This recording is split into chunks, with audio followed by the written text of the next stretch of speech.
Sobra-sobra na ang pambabastos na ginagawa nitong undersecretaryng ito na biro mo magsasalita ka.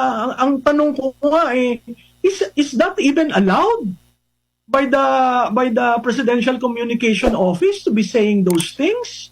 Unang-una, ang sinasabihan mo ay Pilipino, citizen ng Pilipinas. Natatandaan nyo nung panahon ng COVID na halos ayaw ng papasok at sinabi ni Presidente Duterte, mga Pilipino yan, papasukin natin dahil sila'y mga Pilipino.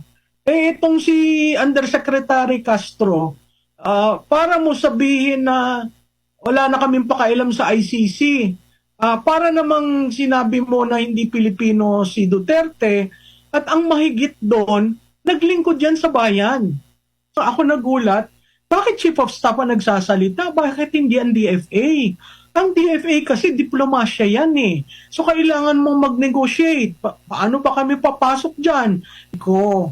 Na walang pakundangan sa Commander-in-Chief. Una. Pangalawa, sinabihan ba siya ng Commander-in-Chief niya na magsalita? Pangatlo, ano naman ang role ng ating DFA?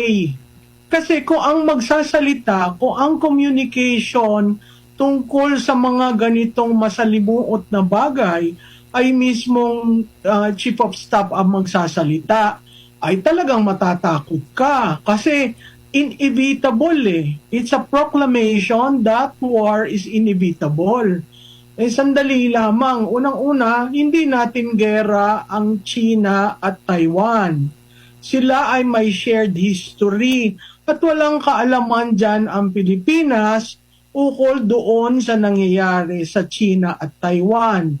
Pangalawa, pag nagsalita ka ng ganyan na ang war is inevitable, meron kang 250,000 na Filipinos na nasa Taiwan. Sila nga mismo nagsasabi, wala naman mamgera, wala naman kaming kaguluhan. So hindi ko maintindihan kung saan ang gagaling itong Chief of Staff natin, no?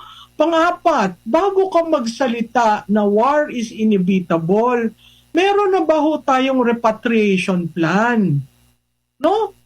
Paano natin planong kunin ang 250,000 na katao na Pilipino? Una, sila ba ay gustong sumama? Nakita natin sa Iraq, di ba? Ayaw umagsiuwi at doon na lang daw sila makikipagsapalaran. So 250,000 yan. Paano mo iuuwi?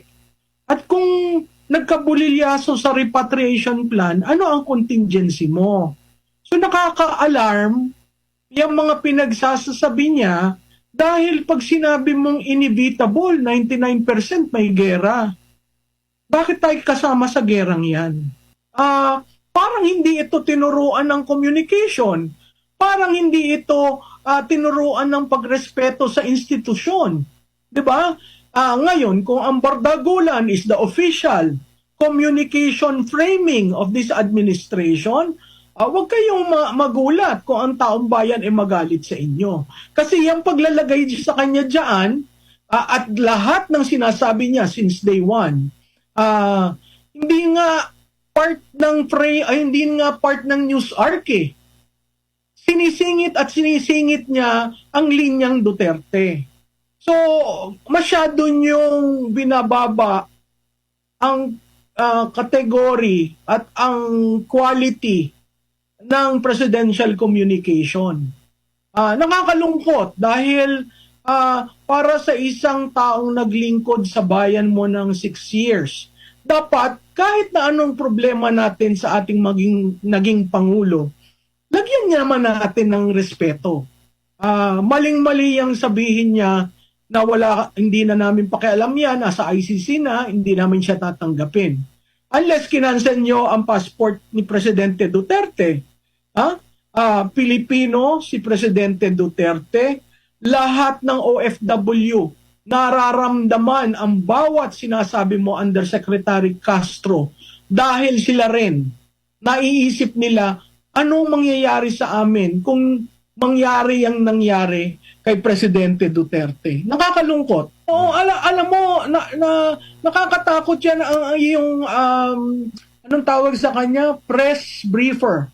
Nakakatakot yan. Kasi hindi lumilinaw ang press briefing. At never siya nagsasalita tungkol sa ano nga uli ang pinangako ng Pangulo nung inaugural. Hindi ba dapat ang Presidential Communication Office, meron kang news arc for today, balik ka uli. Ito po yung pinangako, ito na po ang nagawa.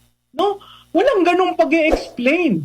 At kaya lang siya nandyan is para suplahin, batikusin, sanggahan ang lahat na itatapon sa pinuno at ang always niyang pivot, Duterte masama. Yun ang pero mo, pinapasweldo siya ng taong bayan. Pero ganyan ang pananalita niya.